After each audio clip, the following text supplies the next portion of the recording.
What is up, everybody? It is Monday. We have MLB Live before lock, but a little bit earlier than normal because the NFL, for whatever reason, decided weird football schedules this week and next week. 2-game Monday Night Football slate. So we moved the start of the baseball show up a little bit, and then we also have football going into lock on that. So we got this show followed by NFL Live before lock with Lofty and Neil. So we got everything covered here on the channel. If you guys could do us a favor as you come in, like the video, subscribe to the YouTube channel. We are sponsored by Owner's Box today. We're talking more about them as we go here. But as you guys know, if you sign up at Owner's Box using that link we have below, you get 1 free week of our football package. If you've not taken advantage of that yet, you probably want to get in on that. Take advantage of the Owner's Box deal. Eric, what's happening? How was your weekend?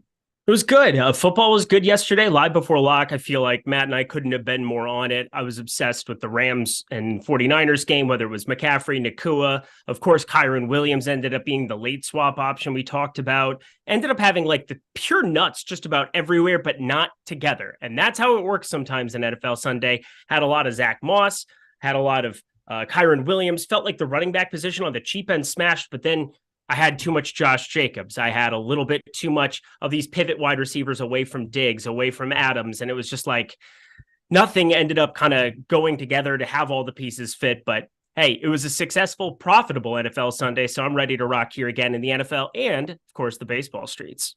Yep, baseball slate, which is, a smaller one because the predominant force in the DFS world is going to be NFL. There is a Millie Maker for NFL tonight. So that is what has the bigger contest sizes as such, a little bit smaller of pools for baseball tonight, but still plenty for Eric and I to break down here. And also, Eric, when it comes to your baseball play, I know for me, I've been playing a little bit more single entry towards the tail end of baseball, primarily because there isn't like the Mega Max contract contest that I really like playing. It doesn't exist on Mondays or Thursdays or Sundays anymore. So on a day like today, I'm more playing the single entry. Have you changed your contest selection at all as football started?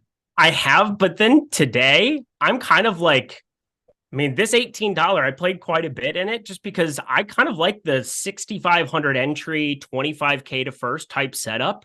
I think this is more up my alley, and having some of those lineups in play at the same time that there's a Millie, and I'm going to be building out NFL stuff after this show too. I feel like that's a really good contest. I feel it's a better version of the second iteration of contests that generally show up during the normal MLB season, like, the dog days of summer, if you will. So I really like the payout structure on DK for that today. So I'm going to be firing a little bit more over in that. You get the four-seamer. It's a bummer. I was hoping they would do that 5K version where it's very, very top heavy. I think that one, you can do some extreme things in the Sims to really go to like that 30% payout boost.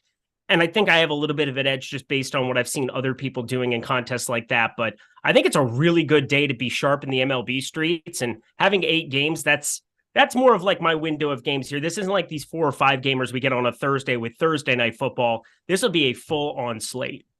Yeah, and we'll start talking about it right now, beginning with the pitchers. And at least on the high end, this is not where people are spending their salary, Eric, because we have 3 pitchers priced above 10K.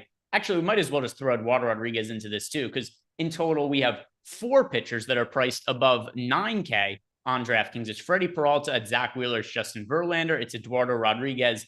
Of that group, there's only one project for double-digit ownership, and that's Justin Verlander at 12%. So if you're paying up for pitching today, you are being contrarian. So with that in mind, do you like paying up for pitcher today? And if you do one of these guys stand out to you? None of the 4 of them are popular at all. Well, yeah, none of the 4 are popular, but with good reason. Obviously, even Verlander, who you and I haven't really been on all season long, he's got a really difficult matchup going up against Baltimore, some of these lefties. And I know you and I are both fans of these Tampa Bay Rays now, trying to beat out the Baltimore Orioles. So I don't even know who I am as a person anymore because I've been backing them pretty much all season long. As I'm looking at things now, I am going to have some Baltimore bats going up against him, but something tells me he might end up being the guy that gets undercut out of this grouping even more so because of how difficult that matchup is. And then on the really expensive end, Freddie Peralta, there's so much positive leverage. Him and Eduardo Rodriguez, the most positively leveraged guys. But I think Erod, because he's 1%, because he's at that price point at 9,400 that allows you to do some things with bats. And, well, some of the expensive bats just exist on the other side of him for the Dodgers side, which is just a phenomenal tournament team today. I think Freddie Peralta, 20.2% top 2 percentage. You got a St. Louis team that should be rolling out their A team, considering they want to get Adam Wainwright a win big time here. And that's not exactly the easiest spot, but his fastball, Freddie fastball here has been so good recently that I think at 11-3, if he's going to get undercut in some of these single entry 3 max tournaments in the big $18, I feel like that's somebody that I might want to be over on too. Yeah, I mean, I'm looking through my lineups, and this is as spread out I've ever been a pitcher the entire Which is weird because you say that every slate. No, not like this. I don't have a single pitcher in more than 30% of my lineups. And I don't have, even of those, I hardly have any pitchers who are even like more than 20%. So if I look at the high end, my most rostered pitcher on the high end here is Freddie Peralta in 8.7% of my top 150 lineups. It's really spread out for me. If I'm prioritizing pitching, it is not going to be at the high end with any individual person. So when I'm playing my single entry lineup that I build after this, looking at the exposure I got, sorting my top 150 lineup, I'm not going to be paying up at pitching today in that one lineup because none of these guys are really standing out. These were the exposures I got across the high-end guys in my top 150 lineups. 8.7% of Freddie Peralta, 8% of Zach Wheeler, 4.7% of Justin Verlander, 0.7% of Erod. None of these guys are priority plays for me. Yeah, none are priority plays. But again, if you're building out one lineup and depending on who you're planning on stacking, depending on who's showing up here in the Sims as we get closer to lock, seeing how some of these lineups show up, I think there are definitely pieces to try to get contrarian with to kind of mix and match, because there's definitely a ceiling for Freddie Peralta at 11-3. There's definitely a ceiling for Zach Wheeler at 10-9. There's definitely a ceiling for Justin Verlander, even against a tough Baltimore team. Eduardo Rodriguez is tough for me because I think the Dodgers, they might come in a little bit under-owned. And if you give me positive leverage with the Dodgers, I'm probably going to take that side almost every time. But I at least think, especially Freddie Peralta, he feels like such a good piece that if you're going to try to get different with a cheaper stack, get away from the Lance Lynn, Brian Wu, JP Sears, Jordan Montgomery type builds that we're going to be talking about next, they are great ways to do it. Yeah, I have a contrarian pitcher I like a bunch that I'm going to be playing in single entry that we'll get to in a little bit. Maybe you'll be Cutter able to Crawford. Guess. No, not him. Okay. That would have been fun. Not him. It is somebody else, somebody even more contrarian than Cutter Crawford. We'll talk about in a little bit. But first, if we get to the next group of pitching, this is where the chalk is in this mid-range you kind of referenced before. Because when you start to look at these pitchers who are in the... I was going to go all the way down to JP Sears, but let's go above him. Everybody who's 7K to 8,900. So other than JP Sears, these are all the chalk pitchers on the slate. We've got Brian Wu is 26.2% projected on, Jordan Montgomery 25.7, Lance Lynn 41.9, and then Michael Wacha 27.7. So of this group, this is where the chalk exists on the slate, other than JP Sears, we'll talk about as a punt option. Of this mid-range, Eric, which chalk piece do you like the most? It's so hard for me because right now I'm getting the most of Brian Wu. I literally just did a video talking about how much I like Brian Wu. But then from a DFS perspective, he has just a 17.6% K rate against lefties. And Oakland, while they don't have anything to play for, and I still expect them to be rolling out their A team until further notice against certain teams, because their A team is technically everybody else's D team. And they're going to just have a bunch of lefties that they can put at the top of this lineup. And that makes it tough for me to want to get over on him in DFS the way that I was anticipating coming into this slate. So I just wanted to kind of like set the case there for Brian Wu, why I'm not going to be getting to him as much. For me, it's just going to be playing Lance Lynn, who has the kind of strikeout stuff. He is popular. He's at 41.9%. So he's drastically more popular than Wacha, Wu, Montgomery. But I feel like the strikeout stuff, I don't really want to be without here on a slate where some of those other guys, they're filling in as lineups as my SP2s. And, you know, I'm not exactly ignoring them by any means, but if I'm trying to get to the one guy who against lefties, you know, he's just going to be still carrying, you know, if you can get by that 19.7% K rate, 229 expect ISO, you've got like 2 or 3 of them that are going to really be dangerous here for this Detroit lineup.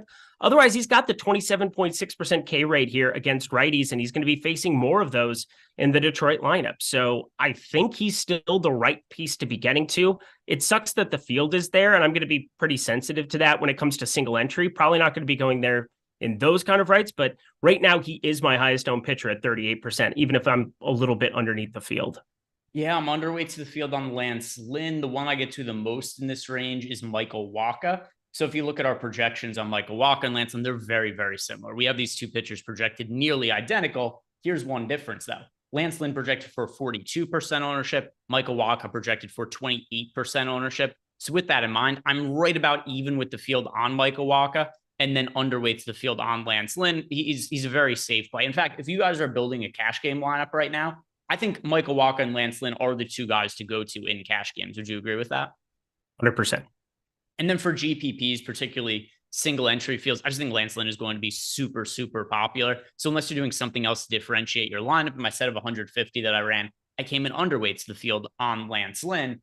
Once again, not a knock against him. He's pitched decently with the Dodgers. He's been inconsistent. He's had some rough outings as of late. He's got a great matchup. He's got a good price point. So he's in a good spot against Sire. Just a little bit too much ownership for me, whereas I think Michael Wacha is about appropriately owned. And then I feel the same like Jordan Montgomery. I think the ownership is about appropriate there. Brian Wu, I'm a little bit underweight to the field team, but I think that's more or less appropriate. When we start talking about the cheap guys, there's going to be somebody who, like I said, I really like one contrarian piece. Is there anybody that you look at in this mid-range that you think is going well over-owned or anything like that, Eric? Well over-owned. Again, Lynn, I'm under the field just barely in my last run. I wouldn't mind undercutting it a little bit more.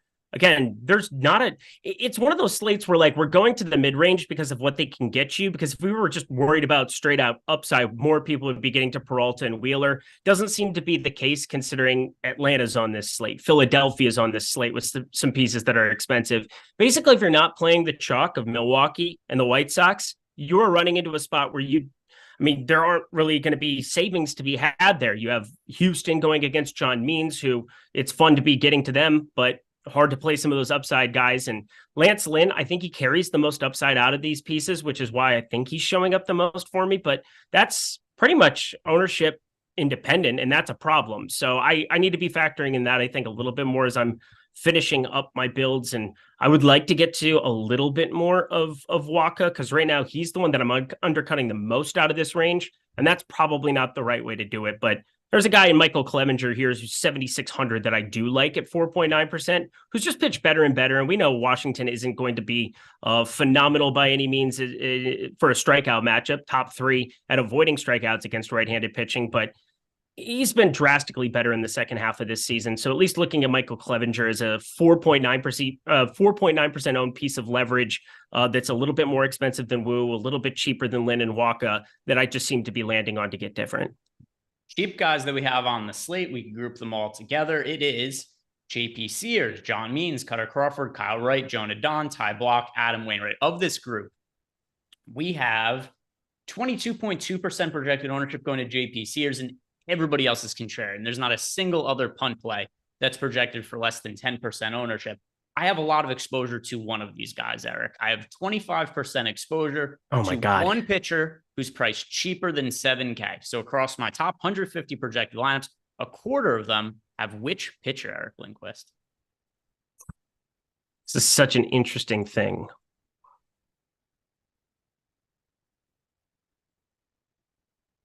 God, is this hard? I'm gonna say because, well, Philly's not owned, so it's not gonna be Kyle Wright. It's not Jonah Don because he is just so god-awful. Please don't say it's Jonah Don. He's got the top value percentage on this slate, but it's Jonah Don. You're so disgusting. So you know who else is terrible? The Chicago White Sox offense. They sure are, and they're chalk. I get it. Not only are they chalk, they are the chalkiest offense on the entire slate. The chalkiest of all the chalk is the Chicago White Sox. There's 3 teams that are projected for double-digit ownership as a stack. They are the Milwaukee Brewers against Adam Wainwright. All right, Adam Wainwright's terrible. The Brewers offense, though, is better than the White Sox. The Brewers offense is better than the White Sox offense, and Jonah Don, as bad as he is better than Adam Wainwright. And still, the White Sox are more popular than the Brewers on today's slate. The other team that's really popular is the San Diego Padres against Ty Block, and that's also an offense with a lot of talent going up against a not great pitcher. So I'm just kind of trying to figure out, like, all right, which one of these offenses that's super popular could I maybe leverage against and play the pitcher? By default, it's kind of Jonah Don. I'm not playing Adam Wainwright today. I'm not playing Ty Block. Every single other pitcher that I think is kind of reasonable today is picking up ownership. So I'm just going to be rolling out the pitcher who is going up against a terrible offense that happens to be super chalky today. Way to come in here and tell the people to lose money. Their hard-earned money on Jonah Dunn. Hey. I totally get it. I could even go and make a case. A YouTube chat tried to make a case for Ty Block in the old comment section, and I actually had to delete it because it was so incompetent. Citing a 3-1 record as a reason that me calling somebody a bad pitcher is not justified is as egregious as just about anything you could say about anything in the year of our Lord 2023. You could go on Fox News rants. You could go on different rants about the media and Elon's handling of X and all of these other things. And yet you still could not be as wrong or as ridiculous as what this person was trying to make for Ty Block being a good pitcher comment in YouTube. I'm just happy to absolve everybody of his sins and may God have mercy on his soul. A 4.64 ERA and a 6.42 expected ERA by Ty Block. That comes with a gaudy 13.5% strikeout rate. Yeah, gaudy 13.5%. So he had 7 strikeouts though 4 games ago. That was another part of his argument. All his last 4 games combined? No, 4 games ago he had 7 strikeouts against Baltimore in 7 innings pitched. And this person tried to tell me that Ty Block was way better than I was giving him credit for. When were you saying anything negative about Ty Block? Last night on my show. Oh, okay. Yeah, so we've got. I said that I said he was the second worst pitcher pitching tomorrow, behind Adam Wainwright, and yet there's a part of me that wants to bet the St. Louis Cardinals today. Yeah, I mean, if you look at the bad pitchers on the slate, which there are a decent amount of them, like unless you just want to play all the chalk at pitcher, which you could do that today, you could go play all the chalk. I don't want to play all the chalk at pitcher today though. And if I'm trying to find one pitcher who's contrarian, the one that makes the most sense to me is Jonah Dunn. There's just not that many good contrarian pitching options. And Adon is the one that stands out to me. You'd mentioned Cutter Crawford before. If you're being contrarian at pitcher, Eric, who is the single digit owned pitcher that you like? You mentioned Cutter Crawford. You mentioned Mike Clevenger as being somebody that you're interested in. But if you had to pick one, who would the one be? Yeah, it'd be Cutter Crawford. This is the guy that I'm going to be getting to on the cheap end. And right now he is in my single entry build. I don't think I can go the Adon route, even though I do like the idea of getting to some of that leverage. This is obviously a very difficult matchup here in the Texas Rangers, but Cutter Crawford, a 216 expected batting average, 24.6% K rate. For me, it's just you stack up the K rates and he's higher than a lot of the guys pulling way more ownership than him. And he's 6,200. The problem is he's facing the Texas Rangers, but there's nothing that can't say that Cutter Crawford can go out and do like his normal thing. He's been extended to 96, 93 pitches. The only reason that he hasn't been extended further is he's just ran into some really bad luck walk problems the last 2 games. He's had 3 and 4, and that typically isn't a part of Cutter Crawford's game. So I think it's probably capped his upside in a way the field isn't recognizing. He had a walk problem, 2 years ago? It was not even a walk problem, 8.7%. It's down to 7.1% this season. I think if that box score, if he had avoided some of those walk issues with the 7 and 5 Ks, he would be massive chalk on this slate in this spot. Yes, there's Texas and they're freaky and they're very good at offense, but Cutter Crawford, I find to be the most talented pitcher sub 7K by a landslide, actually. Let me see. All pitchers sub 7. Very important, by the way. I have to answer the news god super chat he left, and he wants to know if I changed my hair color, which I did not. Here's something that I've learned about lighting, which none of it makes any sense. So it's something I've gone through with Jordan about how it's like, depending what color shirt I'm wearing, I have to change the lighting in my office. So I actually try not to wear white shirts on shows because it screws up all of the lighting. Okay. So for whatever reason, if I am wearing a white shirt, it makes my hair appear darker. I also desperately need a haircut, neither here nor there. The haircut part I noticed. I did not notice the change in hair color. I see Jordan Klein's very interested in this conversation we're having. He's been like this for legitimately the last 20 minutes. Yeah, he looks like he stuck his finger up his ass and he's smelling it right now. It's like when you pick your nose and you're just trying to be discreet about it, you know. Yeah, Jordan he definitely doesn't look interested of the different facial expressions. Interested is not one of the ones. What do we do? Here's the thing. This is what it is. This is what's happening. Jordan Klein was super interested, super on top of it because he is a views whore. Jordan Klein does not put in work for less than 200 people live on a stream. But you put 4.5K motherfuckers in the stream here, and this guy is just Yes, sir. No, sir. Yes, I will click. I will do that for you. Yes, 4 hours. I will be alert. Here we are. But less than 200, he's like, you know what he won't do with 4,000 followers, though? Find the best clips from the show and clip them. That's no, he will not. Let's go. Hell yeah. He won't do that. You know that kid shit. Let's go. Guys, like the video and subscribe to the YouTube channel so that Jordan Klein will start paying attention to us. Literally nothing. As far as the other cheap pitchers on the slate, I mentioned before that we've got ownership going into JP Sears. He's only $6,700 going up against the Mariners. Listen, if you want to know the cheapest, safest pitcher to play on the slate, it's kind of JP Sears by default. Yep. He's decent. He has some strikeout upside. But still, if I'm picking one pitcher in the cheap price range, for me personally, I'm going to a Don when ownership is being considered. JP Sears is your cheap option, though. What do you make of JP Sears? The only guy sub 7K projected for north of 10% ownership. He's at 20.6. Yeah, I'm definitely going to be playing some Seattle bats at this kind of ownership, 20+%. It's a terrible ballpark, but Seattle 108 WRC plus against lefties on the season. And you start doing some of the splits that we got for our guy over here, and very good at giving up power to every right-handed bat on the planet. 221 expected ISO. You know what Seattle's going to roll out? Right-handed bats. So that should be an enjoyable experience. Anything else you want to talk about as far as DraftKings pitching goes? If not, we'll go and we'll look at the FanDuel pitching, and then we'll slide on over and look at some lineups and lineup generator. Do you think? No, I don't ever. Okay, that's all I got. No,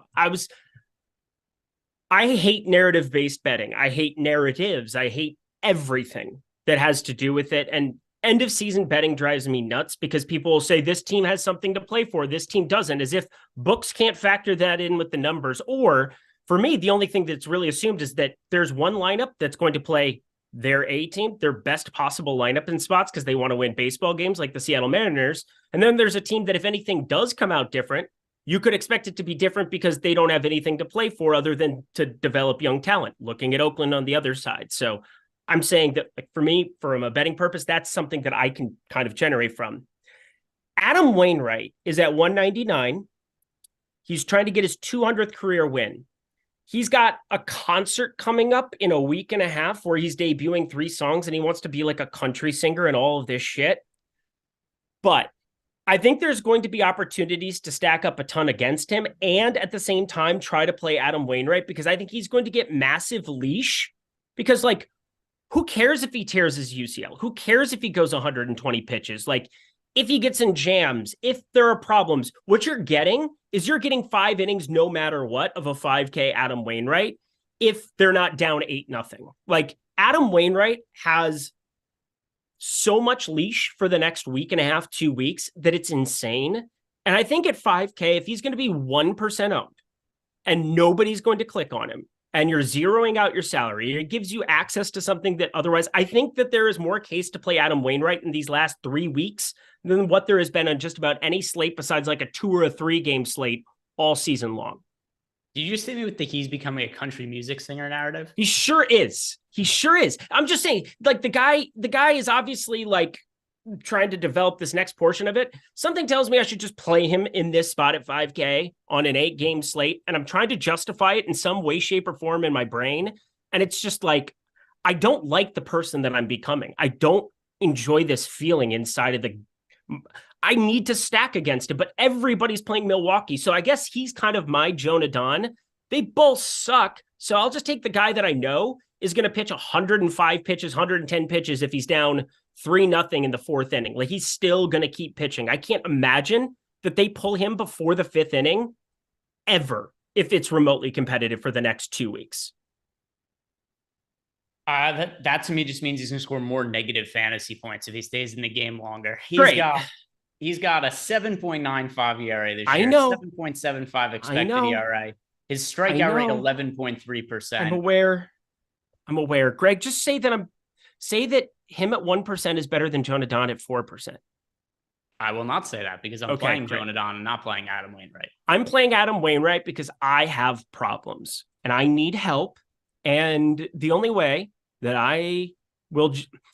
If I don't play Adam Wainwright today, thinking through this as much as I have over the last like 12 hours, 14 hours, like I lost sleep over this last night, being like, do I play Adam Wainwright? Do I bet Adam Wainwright in this spot? I don't know. It feels like one of those things where like also maybe he can up his fastball to 93 for a start or two. You think that's a possibility? You just lets it unload? No. Okay. Good talk.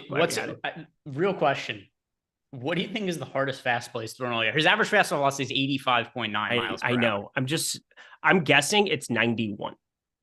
Let me see. There's probably a page. Is there a page for top velocity on Baseball Savant? I've got it. So if you go to Savant and you go to Adam Wainwright and you go to individual pitch, you can go to the game logs and then you can look at max velocity per start. StatCast. Here you go. StatCast. So now we have all pitches. So we're just going to go all pitches and we're going to go and group it by pitch mile per hour. 89.4 miles per hour is his fastest pitch of the season against Will Smith. And he walked him on it. I'm going to go ahead and say he does not throw 93 tonight. Okay. It was like being a little hyperbolic, but yeah, 89.4. Do you understand how bad somebody has to be for you to joke about him throwing 93 miles per hour? I don't like this at all. I don't like it. His slowest pitch, for what it's worth, 63 miles per hour. That's hilarious. All right. So by the way, to JD Martinez. People in chat, remember this. Eric has told you that the best pitcher on the slate today for fantasy and for real life purposes is Adam Wainwright. Eric loves Adam Wainwright, and he's also going to be the first person to pre-order and purchase his country album. Correct? I have tears from rostering you. That'll be my country song back to him. Have you listened to any of his music? No, but I'm going to call it Tears on My Lineups by Eric Lindquist, my ode to Adam Wainwright, rostering him in even like 5% of my lineups today. Can it be spelled like DK Tears though? Yes, that's genius. We are network, or we are shopping this. We're making this a thing. We're not, except it's Adam Wainwright. So ultimately, here's what's going to ultimately happen. Neither Adon nor Wainwright are scoring positive fantasy points today, but we're going down with the ship, no doubt about it. If we move over to the FanDuel side of things, we've got Lance Lynn projected for 32% ownership. He's the chalk by a mile over on FanDuel. You got Michael Wacha at 20%, Zach Wheeler at 10%, and then no other pitchers on the FanDuel slate are projected for double-digit ownership. If you're playing the chalk, playing a cash game, I do think Lance Lynn is the way to go. Eric, I'm going to assume you agree. If you're looking to play somebody contrarian on FanDuel, who is one of the sub 10% owned pitchers that you could get behind in a GPP? Once again, the only pitchers that are any bit popular on FanDuel, Zach Wheeler, 10%, Michael Wacha, 20.4%, Lance Lynn, 32%, everybody else contrarian. With that in mind, which contrarian pitcher do you like above everybody else? Cutter Crawford by a mile, 6,200. I have one FanDuel lineup that I'm rolling out today. He's in it. There aren't great contests over there today. I'm not completely gung-ho with it, but Cutter Crawford is 6,200. Then you have Ty Block above 300. You have below 200 Adam Wainwright. This is just a disrespectful price, and I think it has more to do with the fact that his pitch counts have been pretty abbreviated for a long stint, and now you're getting kind of a discount, 6,200. You're getting a massive discount, in fact, but he's up to 96 and 93 pitches his last two after going 46 on that in between. He'd been at 73, 82, 86, 46 in a rain shortened, or not rain shortened, but just ran into some issues and had a shortened outing. And then 96, 93 the last two. You give me 90 plus pitches of a guy who has the stuff of a Cutter Crawford. I don't care if he's facing a really good offense. I'm going to take that. There's a couple I'm in between. I get it on the low end, by the way, with Cutter Crawford. Super, super cheap on FanDuel. But pricing usually doesn't matter on FanDuel. I talk about this all the time on this channel and breaking down the FanDuel slates. Pricing is a figment of our imagination. You can play whoever you want in any line. If there's a Coors Field game, cool. Stack Coors Field, stack the Dodgers, and play the most expensive pitcher on the slate on FanDuel. You could usually do that. Good times. With that in mind, there are two pitchers on FanDuel that are far more popular on DraftKings than are on FanDuel. I think make a lot of sense. Freddie Peralta is projected for 4% ownership on FanDuel. Then we also have Brian Wu against the A's is projected for 3% ownership on FanDuel. I'm having a tough time picking between these two. but I know that it's not all that hard to spend up for pitching over on FanDuel. And both these pitchers are under-owned to me. So Wu or Freddie Peralta, I think both of them make a whole lot of sense. Yes, they do. I think Wu and Peralta are probably the priorities over the guy Cutter Crawford at the bottom end because of what you said there. We'll see how the Dodgers lineup rolls out. I know that Andrew Martinez was talking about what's this about the Dodgers resting guys. They rested him on Sunday. Saturday, they clinched the division. They played their like C/D team on Sunday, and they still beat up Seattle, who's trying to win baseball games. Again, it's just another one of those things that drives me nuts about people talking about, oh, Seattle is something to play for. We should bet Seattle. And it's like, no, that it's priced in. They were like minus 170, and it was a stupid bet. But looking at the slate today, it's like, for me, yeah, I'll see if I thought Mookie Betts is not in the lineup there, 4,400 on FanDuel. He's my one-off from the Dodgers right now. I'll maneuver some things around, but the way I have it constructed is I'm playing a lot of the best bats, like the stone cold best bats on the slate for FanDuel purposes. And salary is a thing in that instance, because 4,400 for Mookie, getting to Matt Olson, 4,400 as well, getting to Ronald Acuna flat 5K. Like, at least they've tried. Like, they've at least made like a half-hearted effort over on FanDuel to make it some kind of price stringent, but still not enough. I'm probably with you. I think Peralta at the top end, really hard to get away from at that ownership for me.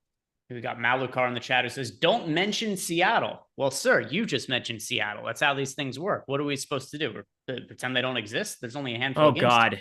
No Christian Yelich in the Brewers lineup. Adam Wainwright season, friends. It is Adam Wainwright season.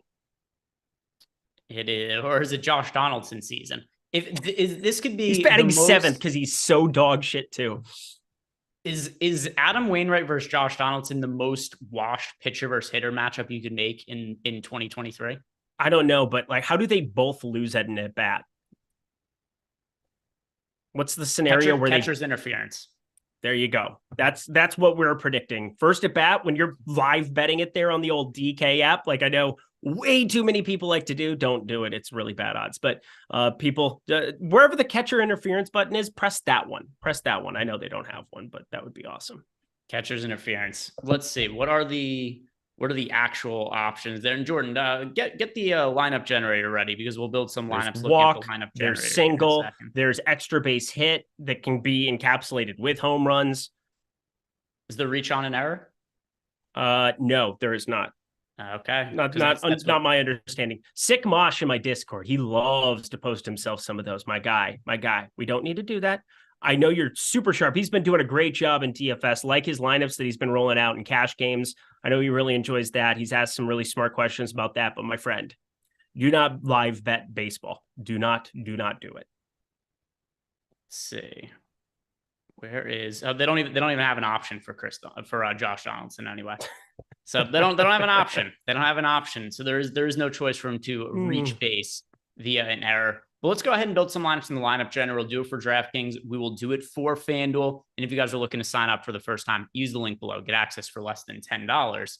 Lineup generator. Let's start with DraftKings, Jordan. Let's build some contrarian lineups. I want to see what we can get to pop up. We're making contrarian builds. And then we'll check out what some of the exposures are. And then Eric and I'll talk about some of our favorite stacks. And then from there, got the NFL show coming up. NFL Live Before Lock for the 2-game slate. And if you guys haven't done it yet, do us a favor, like the video, subscribe to the YouTube channel. While Jordan's saving these lineups, Eric, is Amari Cooper going to play today? Yeah, I think he is. Like 95% certain he's going to play. Does appear to be the case. DJ Chark I saw was active as well. So you get the entire wide receiver core for Carolina, which is an absolute headache, but is kind of fun for DFS purposes to have more options rather than fewer options. All right, pitchers. We are getting to Michael Wacha and Lance Lynn. These are, I know that we selected contrarian. These are fairly chalky lineups though. Michael Wacha, Lance Lynn, White Sox stacks. That is pretty chalky. If we go to stack exposures, Jordan, what is contrarian that we have in here? We have San Diego. That's not Washington is a contrarian stack. So of the 4 teams we have stack exposure to, Washington is one that is truly contrarian. Do you like them as a contrarian stack at all, Eric? Yeah, I don't mind Washington. There's at least some bats that can do some things. You get the CJ Abrams piece, who he's finally starting to put it together. I feel good for him. He had been pretty brutal to start off his Major League Baseball career, both in a Padres uniform at the end of last season, gets traded over and just didn't really have it with Washington from the jump. And now at least up to a 242, 707 OPS with 18 homers. So some power showing up in addition to, we've at least seen some type of stolen base equity with him as well. 41 stolen bases on the season. I know they're up around the league. That's still a pretty hardy number. So like seeing him kind of emerge from this lineup going up against Clevenger. You get Lane Thomas, who's just complete dog shit against righties. So that freaks me out a little bit. If he's going to end up being, he'll probably be the piece in Washington stacks if I hand build one or two that I probably get away from. And I probably just go to anybody else there because he has had some massive splits. That's why a lot of teams didn't want to trade for him come the deadline. So I would at least throw out the apprehension I have about him, although he's got power, he's got speed, and that seems to be good enough for some people. But for me, I look at him as a guy with a 158 expected ISO, 10 point. He's okay. He's fine, but he's more of a platoon guy to me. And some questions about the Dodgers lineup. Last I saw, it is not out yet, correct? No. Yeah, no Dodgers lineup quite yet. And I wouldn't be shocked if they rested some guys. They ended up winning a game. It was kind of like a bonus game for them on Sunday. I don't think they're going to chase down Atlanta for the 1 seed. Atlanta's pretty clear cut away in the NL East, and then pretty clear cut away going to be the number 1 seed. But there's a chance of it. They're going to need some major help, teams playing Atlanta. So there's that. But the Dodgers are probably pretty fine being the 2 seed at this point in time in their division, a tough division this season. I wouldn't be shocked if they rested some guys here in this spot by any means, but considering they did it on Sunday, Dave Roberts doesn't seem like the guy who wants to give everybody 2 days off before getting back in here, especially when now's the time to get primed and ready for the postseason. So think you're going to get the regular lineup if I had to guess. We've got Jordan Montgomery as our third most rostered pitcher here. Fernando Tatis showing up as a one-off in a lot of lineups. What other pitchers? Scroll down a little bit more, Jordan. I want to see. Got to some Verlander there. And are you playing Verlander today? So I'm only going to ultimately end up playing one lineup and having totally determined what it is. I'm fairly sure I'm going to play a Don in that one lineup. I have a set of 150 built out, run through the Sims tool where it's like, hey, if we had the mega mini max, whatever the hell tournament they call it, the $3 150 max, what I would be playing in it, but the contest doesn't exist today. But in my lineups of my top projected 150 lineups, Justin Verlander is in 4.7% of them. Okay. But no, I'm not going to be playing him in the one lineup I play. And then in the set of lineups I built out, he was not somebody who showed up very frequently for me. Got it. Let's go and check out FanDuel, if you wouldn't mind, Jordan. Let's see what's going on over on FanDuel. And also, once again, shout out to Owner's Box sponsoring our show today. If you guys want 1 free week of our NFL package, everything included, player projections, ownership projections, all the tools we have on the site, then plus the contest generator, build all your lineups right on our site, up to 10,000 of them, and then also simulate them in our Sims tool. Get all of that included with our football package. 1 week totally free when you sign up at Owner's Box using that link below. But let's once again, chalky lineups, Jordan. Contrarian. I fucked up. I said the wrong thing. There we go. Okay, you're forgiven for your sins. Yeah, no locks. No locks, Jordan. And let's see what we end up getting to on FanDuel. Yeah, and then we'll try to figure out what to play to be contrarian in single entry fields as well, Eric. Getting to a lot of Lance Lynn on FanDuel. Our stacks look a little bit more spread out. Still a lot of White Sox, though. Click on, Jordan, the stack exposures. So stack exposures, a lot of Houston, followed by Washington, then San Diego, then Chicago. If we go and look at the top stacks tool, let's see how much ownership is going to the Padres today on FanDuel. We have 14%, and the Astros at 6%. So the Astros are a fairly contrarian stack against John Means on FanDuel. So we're getting to them in 46% of lineups. I like that quite a bit. John Means did not look great in his first start back from Tommy John. That always brings in all kinds of variance when somebody is that long of a layoff. There's some rust involved. Yeah, people are not going to be playing Houston today, which appears to be the case. Only 6% ownership. I really do like this team as a contrarian stack on FanDuel, Eric. Do you like getting to them as a lesser-owned team? Yeah, I do, for sure. I just wanted to update 2 things that are crazy. One, Bobby Dahlbeck's in the Boston lineup. I didn't see that he came back yesterday. He had been pinch hit for a lot back in the day. I don't think they're going to do that to him now. that they're completely out of it. I think he probably just plays his normal allotment at bats. But Josh Young in the Texas lineup did not see that news. He is batting fifth today. First game for him since August 6th when he ended up breaking his thumb. So it's been a month and a half. He gets back in that Boston lineup. That's not fun for my Cutter Crawford exposure, but wanted to catch it up on that. So I'm looking at the FanDuel stuff. I love seeing Houston. That makes me happy to see against Means. You said Means had been somebody that, again, did not look good right out of the get-go for him. Has been a good big league pitcher, but it's all of the one start since he got back there, gave up 10 fly balls to 5 ground balls. Yep. You don't want to do that against Houston. I can tell you that much. That's a disaster waiting to happen. So don't, you could get to pretty much as much of them as you wanted to, and I'm probably not going to disagree. This team I'm strongly considering for my DraftKings single entry stack. We're going to be talking about that in a little bit. We got, like 10 minutes left to go here before we turn it over to the NFL guys. And by the way, if you guys have any questions for us in Discord, at me. I know it's a little bit of a different start time, which might have caught some people off guard. But if you have questions for us in Discord, at me so we can answer them. But Houston Astros, I think it's a really good contrarian stack to get to as far as our pitcher exposure on FanDuel. Lance Lynn showing up in about half of our lineups. Scroll down a little bit, Jordan. I want to see who the other pitchers are that we got heavy exposure to. The $100 fill, the 121. The 121 DK. Yeah. Could have. I reserved it was very small today. I remember when I reserved my lineups earlier today. I could check if I look. I just started rotating, looking around for it, and I didn't see it anywhere. Yeah, it filled. It only had 229 entries in it today. Got it. So it's smaller. Got it.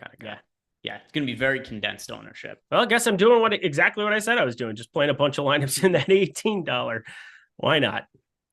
Other pitchers we're getting to here, Michael Wacha, Zach Wheeler, and then there's probably one or two other pitchers that we got minimal exposure to. But by and large part, it's those 4 guys we have significant exposure to. Anything else you noticed or anything else you want to say about these lineups, Eric? If not, we'll look at some of our favorite stacks today. How can you not be obsessed on FanDuel, especially where Zach Wheeler, you're getting the quality start. He's such a good pitcher. And then Atlanta's such a good offense. On DK, it's a little bit more difficult because of where those price points are for both sides of it. But on FanDuel specifically, it's not all that price sensitive for you to be able to get to Wheeler, sitting at 10K flat and then going to the Atlanta bats as well. Ronald Acuna is 5K. Talked about Matt Olson also 4,400, but every other bat in that lineup, 4K or cheaper. So you can still find yourself to 4 of those guys pretty darn easily, especially if you're playing Cutter Crawford like me. So I think there's a pretty solid opportunity for tournaments on FanDuel, especially to be overweight to both sides of that.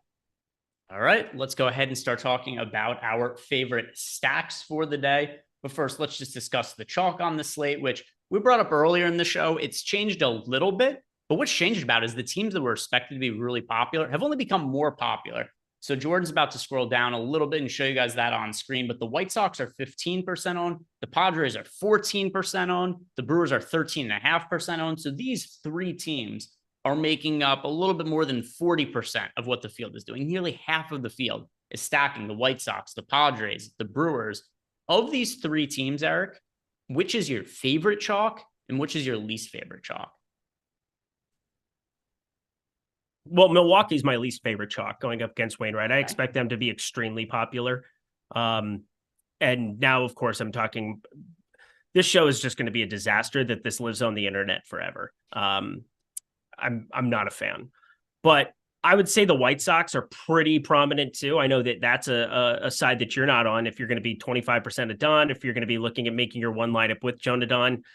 But I think my favorite's probably the Seattle side of things, mainly because I think that there's ways that I can put that construction together. San Diego against high block, I think they're about appropriately owned, maybe a little bit overowned.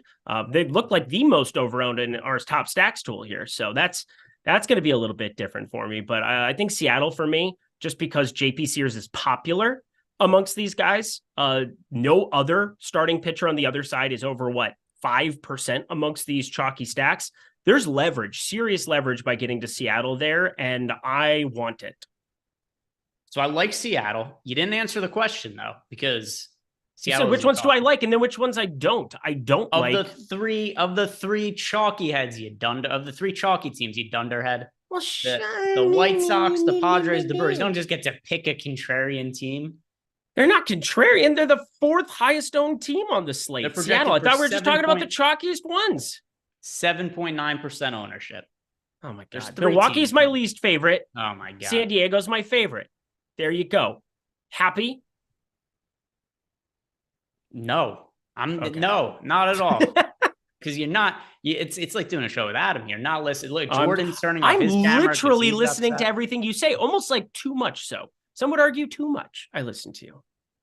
All right. I don't know who argues that, but somebody does. We'll see about that. If we're getting to single-digit owned teams, Eric, it seems like Seattle is your favorite of any of the team that's sub 10% owned. Then that is correct.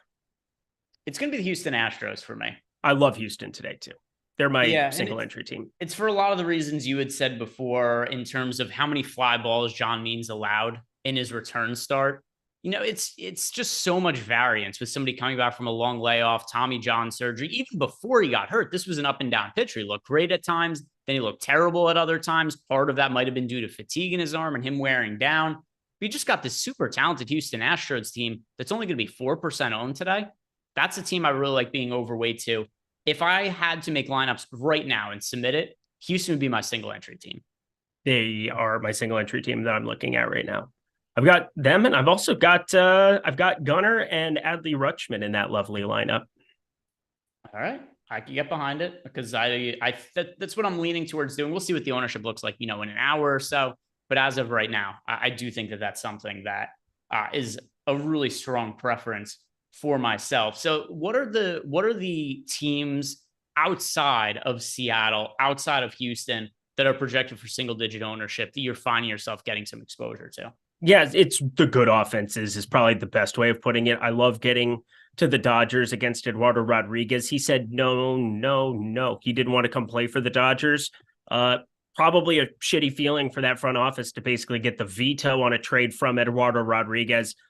Bring the A-team on up. Again, more narratives that I hate. It's just that the Dodgers are a great offense. That's what I care about, is that they have the pieces to go out and just put up runs against anybody, regardless how good you are. And if people aren't going to be getting to them, at the correct clip, if they're going to be inefficiently owned, I'm going to be overweight to the Dodgers pretty much every single time. And then obviously Philadelphia against Kyle Wright. Kyle Wright is not good. I love getting to Philly on this slate. So that basically four teams that I love. Seattle, I love Houston. I love, who did I just say that I just brought up a second ago? Seattle. Houston, somebody else that I just said. I'm just talking to myself here. And then, then I love getting up against Kyle Wright here, getting to this Philadelphia side. He had one good year in 2022. It's the only year that we have any sample size for him. But outside of that, when he's been hurt, when he's had problems, he has been atrocious at the big league level. Check out these numbers. 2018, 5.58 expected ERA in his brief call up there. 2019, 7.65 expected ERA in 351 pitches. In 2020, 6.78 expected ERA. And get ready for this. 2021, 3 outings, 11.68 expected ERA. Last season, full year, 3.89 expected ERA. But this season, when healthy, 5.60 expected ERA with a 7.48 ERA. What are we doing here? We got to stack up against him, especially with these lefties, especially against a guy that, he's probably had the best pedigree with the worst results out of any pitcher on a high profile team that I can remember. He was the guy at Vanderbilt once upon a time, and he has just not had it outside of last year being healthy. He was a workhorse for that Atlanta team, and he fell apart afterwards. He's just not capable, I think, of being a starter. Is probably going to have to get converted to a bullpen type arm. And hey, we might as well just take advantage of it here because he is giving up so much hard contact. 12.3% barrel percentage. Let's go. 7.48 ERA, 5.6 expected ERA. He was great last year, kind of out of nowhere, because he was a guy, like you mentioned, big accolades coming out of Vanderbilt. He was one of the top pitching prospects in baseball. It was a couple of years ago, so I can't remember exactly where he was ranked in terms of the different prospect rankings. But then he gets called up and just gets obliterated. And he sticks around for a few years at the big league level. And out of nowhere in 2022, puts together a great season, 3.19 ERA, 3.89 expected ERA. The strikeout rate was way up, and then he's immediately regressed this year back to the numbers that you and I have been talking about. So he's been terrible this year. He was terrible every single year of his big league career outside of last year. And the Phillies, the highest top stack odds in our top stacks tool. So I don't mind them at all either. I think it's a team that's definitely worth getting to. Only project for 6.6% ownership, 10.6% top stack odds. The only other team that's really amongst the leaders on our board with low ownership, it's the Houston Astros. And the one reason I prefer Houston a little bit to Philly, and once again, we're kind of splitting hairs here because it's very, very close between the two of them.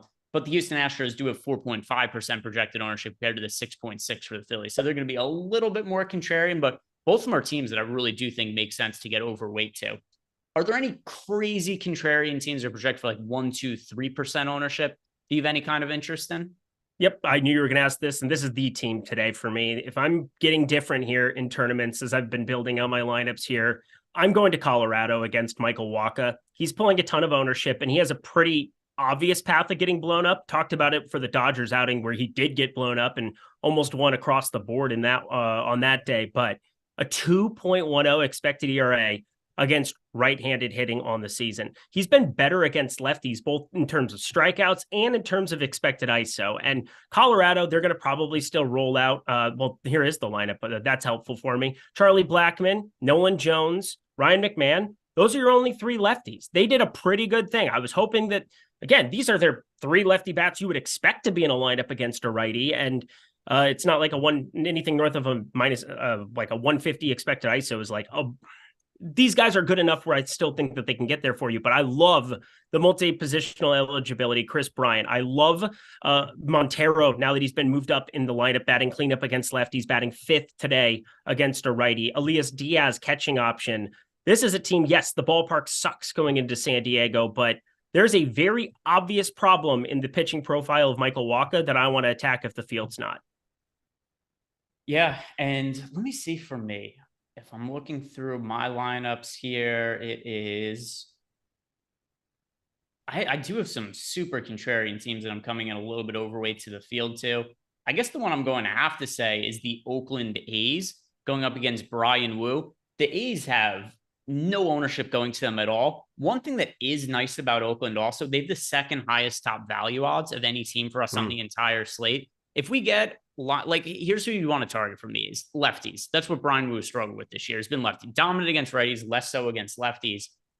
If you stack up the A's and especially go to the lefties, they're cheap enough that you can play whoever else you want with them. They're low owned enough that you can play whatever other chalk you want. I do think it makes sense to make 5-man Oakland stacks and then combine them with, like, you know, Lance Lynn, combine them with Michael Wacha, because then you have a contrarian lineup where you're still playing the chalky pitcher. So that's a build that I don't hate. Playing one lineup, it's not the team I'm going to go to the Oakland A's, but I do think there's a case for them as being a low-owned team. And guys, we're out of time here. NFL slate is coming up. We got Lofty and Neil Orfield going to be breaking it down right after us. So if you guys not done it yet, do us a favor. Like the video, subscribe to the YouTube channel. Good luck with your slate and stick around. NFL Live Before Lock is next.